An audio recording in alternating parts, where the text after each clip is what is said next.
मित्रों नमस्कार। आज हम लोग हिंदी के विषय में और हिंदी का जो टॉपिक चल रहा था वाक्यांशों के लिए एक शब्द, इस पे हम लोगों ने इसके पहले 2 लेक्चर में अध्ययन किया था। अभी 1 या 2 लेक्चर में और इसको हम लेना चाह रहे थे, क्योंकि इसमें आरो यारों में जो शब्द आते हैं वो अगर याद रहेंगे तो बहुत आसानी के साथ आप लोग इसको कर सकते हैं। तो मैक्सिमम जिस अभ्यास अगर हो जाए तो अच्छी बात रहेगी। मैं चाहता हूँ कि हिंदी पोर्शन में कोई भी क्वेश्चन गलत ना हो, ठीक है। तो अभी मैं इसमें 1 या 2 लेक्चर और लूँगा। तो आज वाक्यांशों के लिए एक शब्द में आप लोग भी इसमें हमारा साथ दीजिएगा। मैं आपसे क्वेश्चन करूँगा, आप कोशिश करिए कि उसको बताने का, या तो कॉल के द्वारा, ठीक है, अपने वॉइस के द्वारा, या तो आप अपने कमेंट्स के द्वारा, ठीक है। तो मैं शब्दों को आपके सामने प्रस्तुत, वाक्यों को आपके सामने प्रस्तुत कर रहा हूँ। आप कोशिश करिए, याद करिए, ठीक है, कि अगर वो आपके दिमाग में आए कि उसके लिए एक शब्द क्या हो सकता है। देखिए, एक शब्द बहुत मारक क्षमता इसकी बहुत अधिक होती है, ठीक है। आप बड़े बड़े वाक्यों को एक शब्द अगर बोल देंगे तो आपकी सबसे पहली बात कि संप्रेषणशीलता जो है वो काफ़ी प्रभावशाली हो जाएगी, ठीक है। आप कम शब्दों में अधिक से अधिक बात कह सकते हैं, इसलिए वाक्यांशों के लिए एक शब्द काफ़ी महत्वपूर्ण होता है, ठीक है। तो मैं आपके लिए शुरू कर रहा हूँ। आज अभी आधी रात का समय है, ठीक है। तो आधी रात के समय के लिए क्या शब्द हो सकता है? एक शब्द पहला है आधी रात का समय।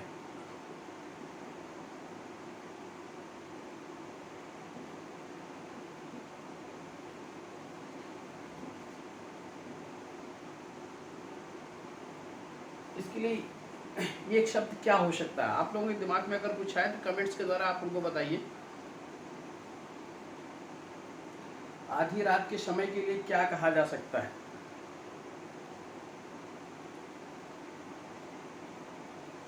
नो नो नो, अभिलाषा जी ने लिखा है मध्य रात्रि, ठीक है। देखिए, इसके पहले मुझे याद है कि आपको रात्रि और संध्या बेला के बीच का जो समय रहता है उसके लिए मैंने एक शब्द बताया था, गोधूली, ठीक है। आधी रात के लिए समय के लिए एक शब्द है निशीथ है, बहुत अच्छा नाम है, निशीथ। आधी रात के समय के लिए क्या नाम है? निशीथ है, ठीक है। नेक्स्ट हम आते हैं जिसे मापा तौला जा सके, उसके लिए क्या कहेंगे? जिसे मापा तौला जा सके, परिमेय। वेरी गुड शालिनी जी, परिमेय, परिमेय। और जिसे मापा तौला ना जा सके, आप ध्यान रखिएगा, मापा तौला ना जा सके उसके लिए क्या कहेंगे? अपरिमेय, अपरिमेय, ठीक है। इसी परिमेय अपरिमेय से मिलता जुलता 1-2 शब्द का उदाहरण मैं और आपको देना चाहता हूं। एक है कि जिसे प्रमाण द्वारा सिद्ध किया जा सके, जिसे प्रमाण द्वारा सिद्ध किया जा सके, सिद्ध किया जा सके, उसे क्या कहते हैं? उसके लिए कौन सा शब्द उचित हो सकता है? बताइए आप लोग। जिसे प्रमाण द्वारा सिद्ध किया जा सके, प्रमाणित, नो नो नो नो, प्रमेय। क्या कहते हैं? प्रमेय, मैं इसी से मिलता जुलता शब्द, ये एक परिमेय है जिसे मापा तौला जा सके, परिमेय जिसे ना जा सके वह अपरिमेय, जिसे प्रमाण द्वारा सिद्ध किया जा सके उसे प्रमेय कहते हैं, और जिसे प्रमाण द्वारा सिद्ध ना किया जा सके उसे अप्रमेय कहते हैं। ठीक है, नेक्स्ट आप देखिएगा, जिसे प्रमाण द्वारा सिद्ध ना किया जा सके, ठीक है, उसे क्या कहेंगे, अप्रमेय। ठीक है, आपने अगर इसमें से कोई मैथ पढ़ा होगा तो आपने देखा होगा पाइथागोरस का प्रमेय, ठीक है, प्रमेय प्रमाण से आप सिद्ध करते थे, जब उसमें आधार और लंब को लेकर कर्ण से कहते थे कि ना कि आधार कर्ण की भुजा का वर्ग आधार और लंब की भुजा के वर्गों के योग के बराबर होता है, तो उसको हम सिद्ध करते थे। कैसे सिद्ध करते थे, ठीक है, तो प्रमाण से हम सिद्ध कर देते थे, उसको प्रमेय कहा जाता था, और न सिद्ध किया जा सके उसे क्या कहेंगे, अप्रमेय कहेंगे। ठीक है, नेक्स्ट देखिएगा, वह खाद्य पदार्थ जिसे यात्रा के लिए रखा जाता हो, ठीक है, वह खाद्य पदार्थ या खाने वाली चीज। अक्सर हम लोग जब ट्रेन में यात्रा करते हैं तो घर से काफ़ी चीज़ें बना के ले जाते हैं, ठीक है, उसमें पूड़ियाँ, सब्जी, विभिन्न प्रकार के और भी चीज़ें, ठीक है, तो उस खाद्य पदार्थ को क्या कहते हैं, जरा देखिए, वह खाद्य पदार्थ जो यात्रा के लिए रखा जाता है। बताएं, आप लोगों ने काफ़ी यात्राएं की होगी और खाद्य पदार्थ को लेके आप लोग गए भी होंगे, ठीक है, तो आप ज़रा बताइए कि क्या हो सकता है। उपहार, शालिनी जी, नो नो नो, ये भी गलत है। पाथे, अभिलाषा सिंह, वेरी गुड, बहुत अच्छा। उसको क्या कहते हैं, पाथेय। ये जानते हैं, पाथेय शब्द जिसने बताया होगा वो निश्चित इस यात्रा में ऐसे आहार का माहिर व्यक्ति होगा, वो ऐसे आहार का सेवन बहुत अच्छी तरीके से किया होगा, बहुत रुचि लेकर उसको बनाया होगा और बहुत उसको रुचि लगता होगा, उसको रुचिकर होता होगा। ठीक है, तो पाथेय शब्द का जानने का आशय यही हुआ कि वह निश्चित है इसमें काफ़ी माहिर व्यक्ति है यात्रा करने में और यात्रा में पदार्थ को ग्रहण करने में। ठीक है, तो उसको क्या कहते हैं, पाथेय। ठीक है, वेरी गुड, बहुत। नेक्स्ट देखिए, जो इसके पूर्व कभी सुना ना गया हो, एक शब्दावली, एक वाक्यांश है, जो इसके पूर्व कभी सुना ना गया हो, बताएं क्या हो सकता है। मैं कमेंट्स आपका देख रहा हूं।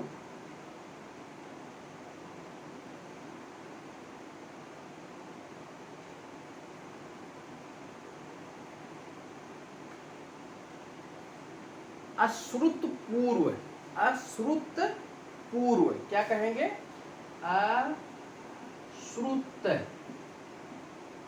पूर्व। ठीक है, आप पूरा एक बार इसके रिवाइज कर लें।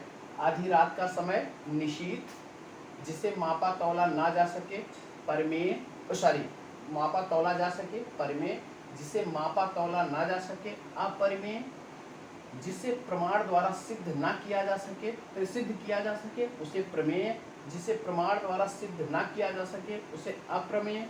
वह खाद्य पदार्थ जो यात्रा के लिए रखा जाता है वह पाथेय, जो इसके पूर्व कभी सुना ना गया हो, अश्रुत पूर्व। ठीक है, आप लोग इसको, समय आपको दे रहे हैं, आप लोग इसको लिख लीजिएगा। ठीक है,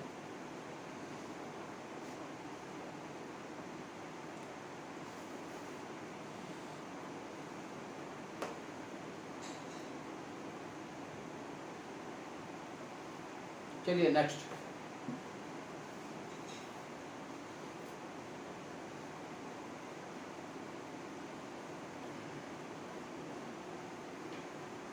हिंदी, ये सब शब्दों को पढ़ने में बड़ा आनंद आता है और अच्छी बात है, इसकी जानकारी होनी चाहिए।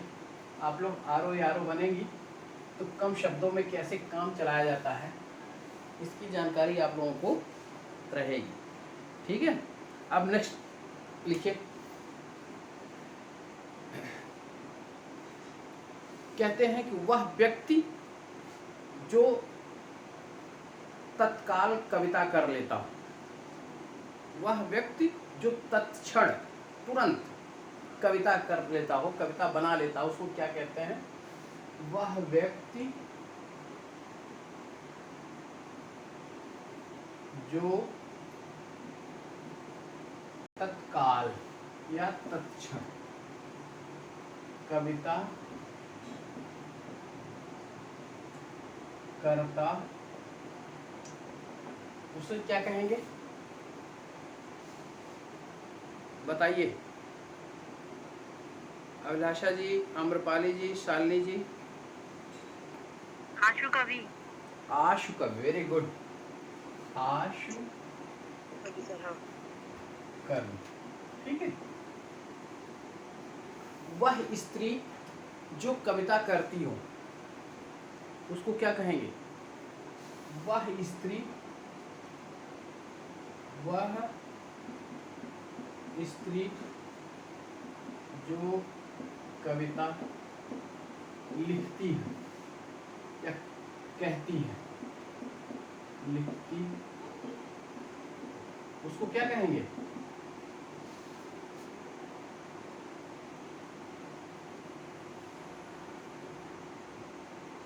उसको क्या बोलेंगे?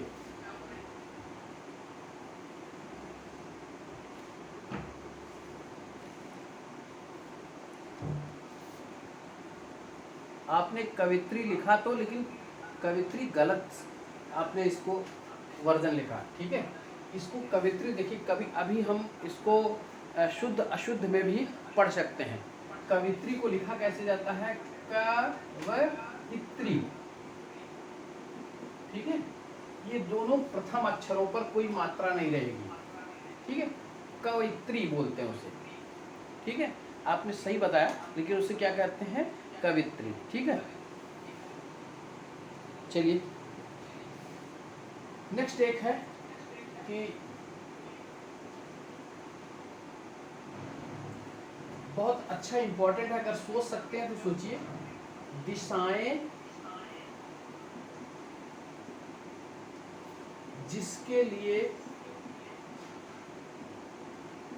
वस्त्र हो, वस्त्र, ऐसे व्यक्ति को क्या कहा जाता है? दिशाएं जिसके लिए वस्त्र हो, ठीक है। यानी कि जो दिशाओं को ओढ़ता हो, पहनता हो, ठीक है, उसके लिए एक महत्वपूर्ण शब्दावली है। आपने बौद्ध दर्शन में दो, बौद्ध धर्म को दो संप्रदाय में बटा हुआ देखते हैं, सॉरी बौद्ध नहीं, जैन धर्म, ठीक है। एक का नाम है श्वेतांबर, दूसरे का नाम है दिगंबर, ठीक है। श्वेतांबर जो श्वेत वस्त्र धारण करता है उसे श्वेतांबर कहते हैं। दिगंबर जो वस्त्र नहीं धारण करते, ठीक है। यानी कि वो दिशाओं को वस्त्र के रूप में उनका आदर्श, उनका उसको मानते हैं कि दिशाएं ही हमारे वस्त्र का काम करते हैं। इसलिए ऐसे व्यक्ति को क्या कहते हैं? दिगंबर। क्या कहते हैं? दिगंबर, ठीक है।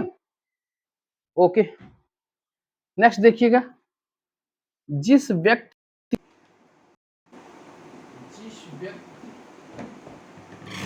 की पत्नी चली गई हो उसको क्या कहते हैं? देखिए, जिस व्यक्ति की पत्नी की मृत्यु हो गई हो उसे क्या कहते हैं? विधुर कहते हैं, ठीक है। लेकिन जिस व्यक्ति के पास उसकी पत्नी ना हो, चली गई हो, उसे कहते हैं विपत्नीक, विपत्नीक, ठीक है। उसे क्या कहते हैं? विपत्नीक।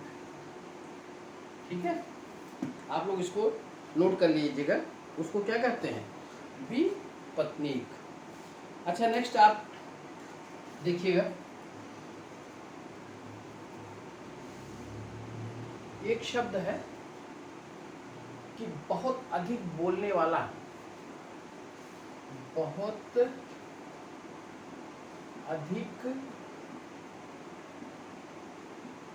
बोलने वाला। इसके लिए जरा बताएं तो। वाचाल।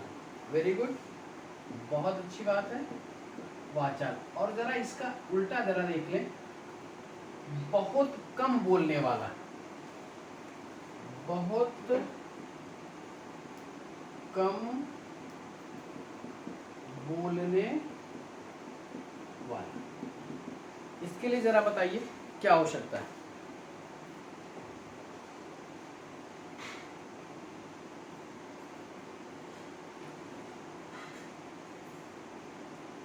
बहुत कम बोलने वाला, नहीं पता।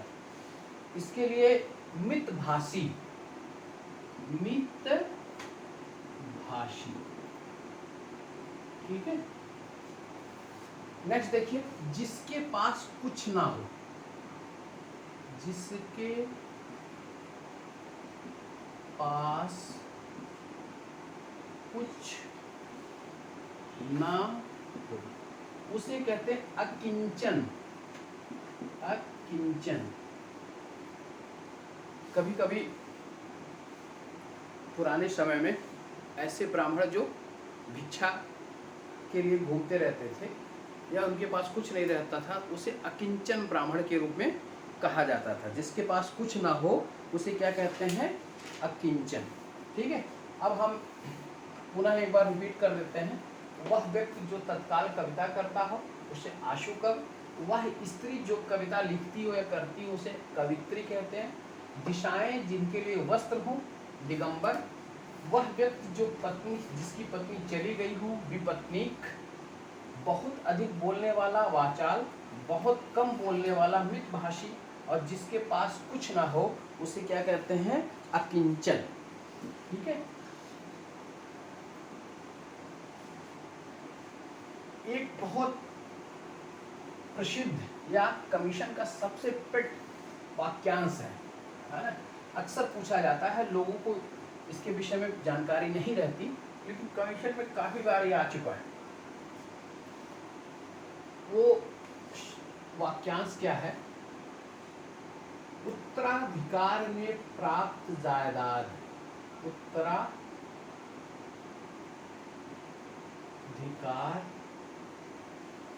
में प्राप्त जायदाद। बताइए इसके लिए क्या शब्द हो सकता है?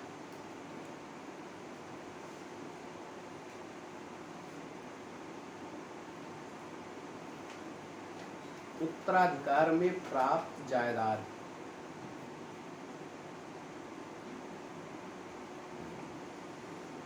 इसके लिए दिमाग में नहीं आएगा अगर आप ना जानती हो। इसके लिए शब्द है रिक्त।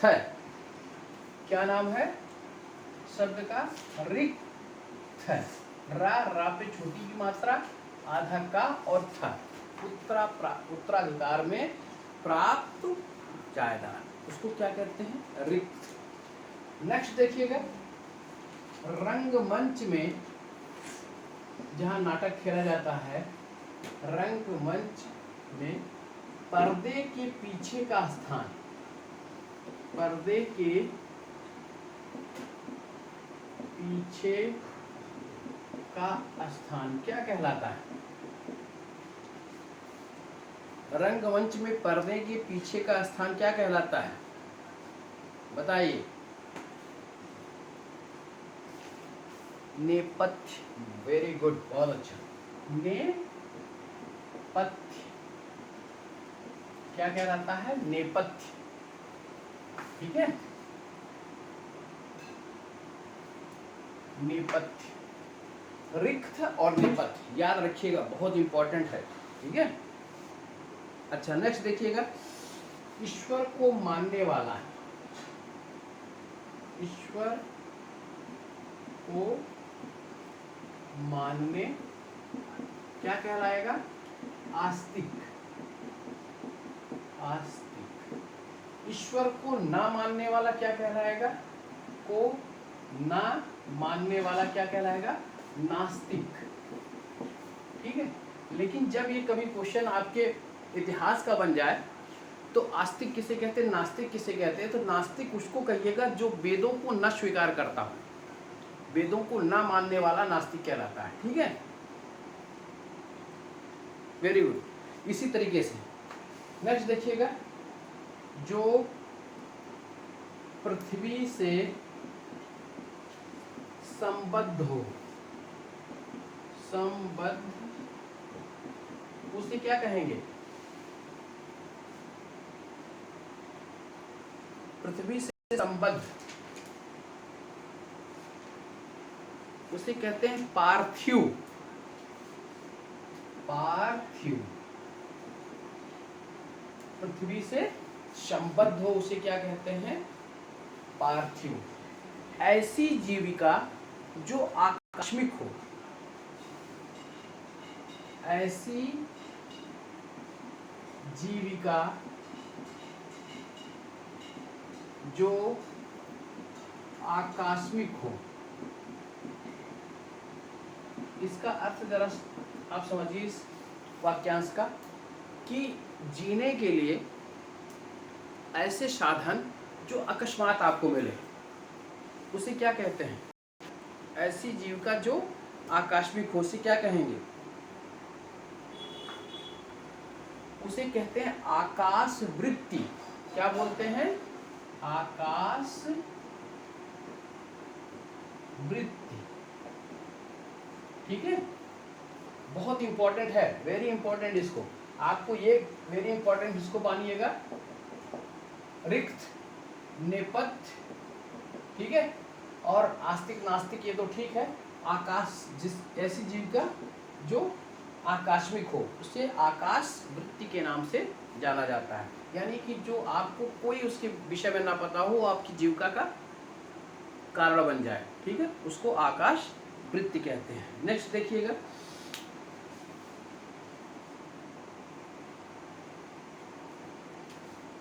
जो कठिनाई से, जो कठिनाई से समझा जा सके, समझा जा, उसे क्या कहेंगे? जो कठिनाई से समझा जा सके। बताइए आप लोग कुछ दिमाग ये भाई, जो कठिनाई से समझा जा सके उसे क्या कहेंगे?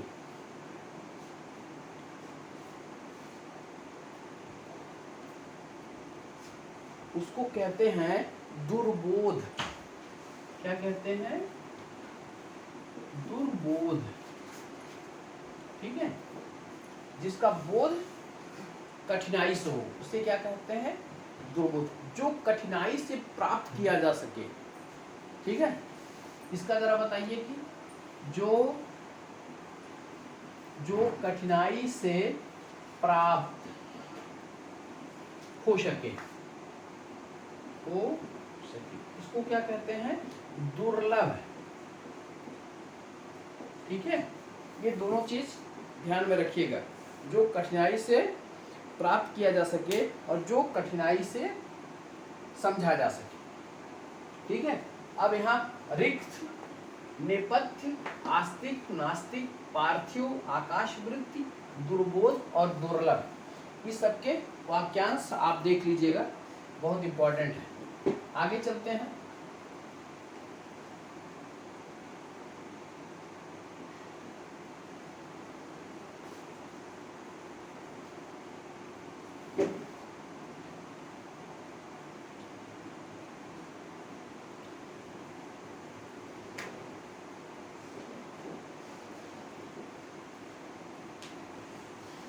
आगे देखिए क्या होता है। नेक्स्ट, बच्चों को सुलाने के लिए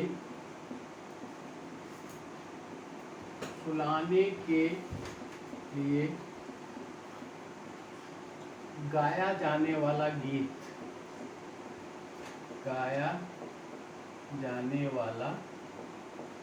गीत क्या कहलाएगा? बताएं जरा शालिनी जी। बहुत अच्छी बात है। इसको क्या कहते हैं? लोरी। बच्चों को सुलाने के लिए गाया जाने वाला गीत क्या कहलाता है? लोरी। नेक्स्ट एक देखिएगा,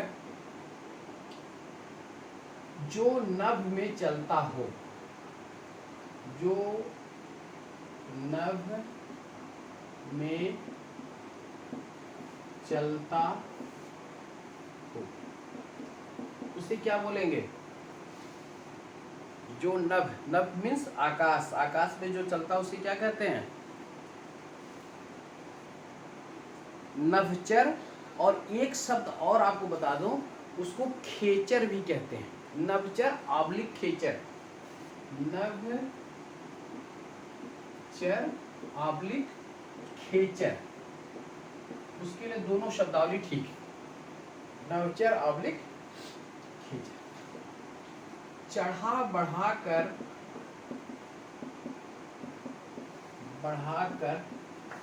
कही जाने वाली बात।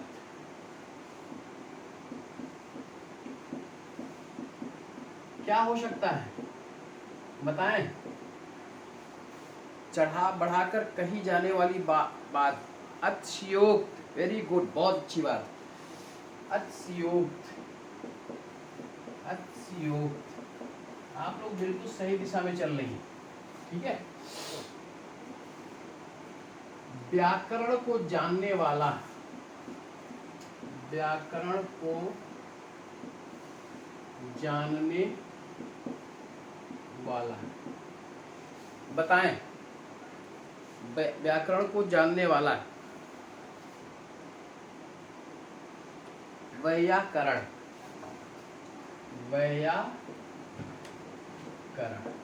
नेक्स्ट देखिए, जो सब कुछ जानता हो। जो सब कुछ जानता हो। बताएं इसके लिए। जो सब कुछ जानता हो। सर्वज्ञ।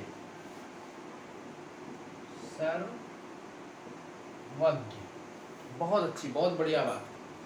ठीक है। जो कुछ ना जानता हो। जो कुछ ना जानता हो। बताएं। जो कुछ ना जानता हो।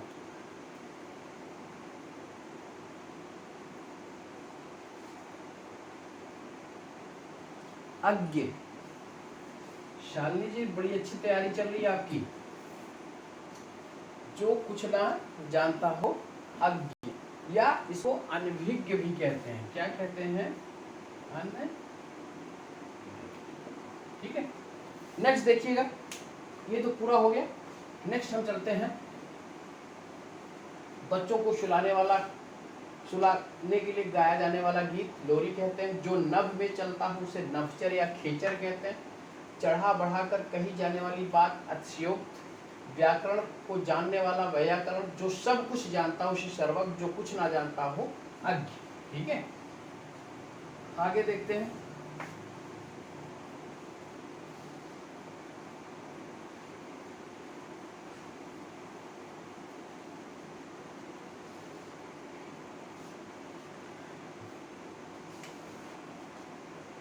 पैर से सिर तक।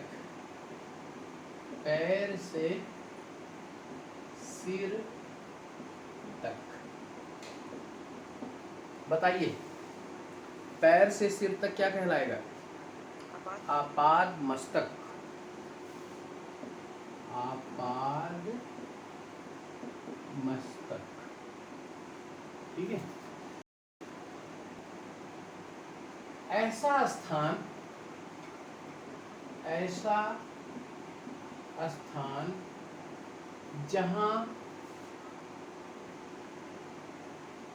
जहां आकाश और पृथ्वी मिलते दिखाई दे, आकाश और पृथ्वी मिलते हुए दिखाई दे, मिलते हुए दिखाई दे। बताइए, ऐसा स्थान जहां आकाश और पृथ्वी मिलते हुए दिखाई दे।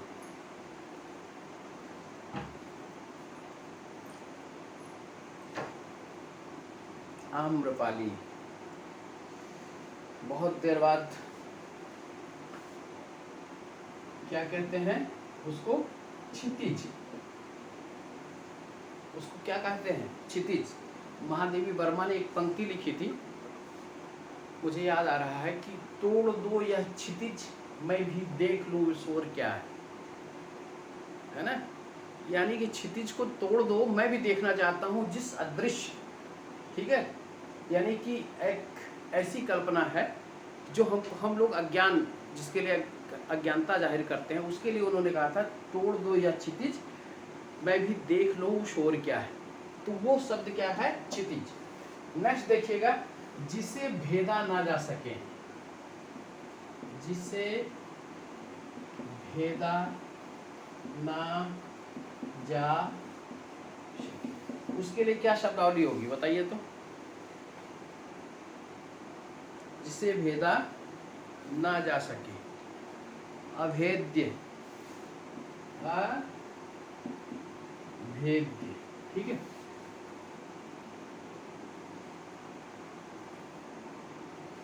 किसी चीज के आर पार दिखाई देने वाली, वह वस्तु जिसके आर पार दिखाई देता हो, दोनों ओर दिखाई देता हो, वह वस्तु जिसके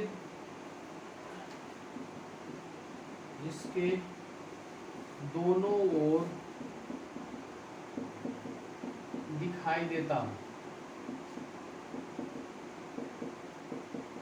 बताएं क्या कहलाएंगे?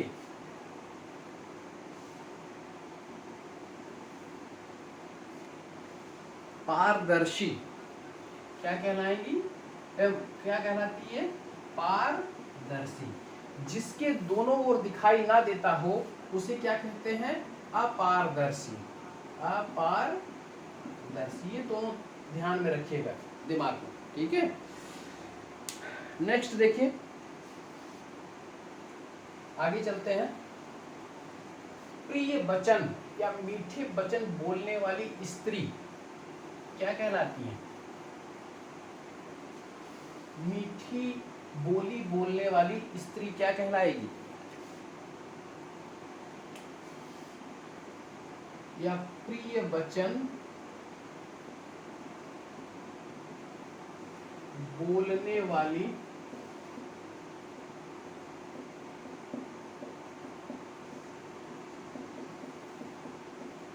स्त्री क्या कहलाती है?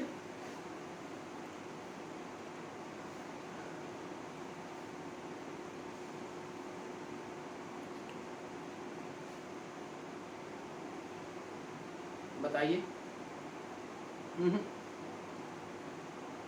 मृदुभाषणी, प्रिय वचन। सबको मोबाइल में पढ़ाते हैं जी अभी प्रियम वदा, वेरी गुड। बहुत देर बाद आपकी आवाज सुनाई दी। क्या कहलाती है ऐसी स्त्री? प्रियम वदा, प्रियम वदा, ठीक। ऐसी स्त्री जिसके नेत्र चंचल हों, ऐसी स्त्री जिसके नेत्र चंचल हो। अब स्त्री की बात आई है तो इसी में चल लिया जाए। चंचल हो क्या कहलाएगी? बोलिए।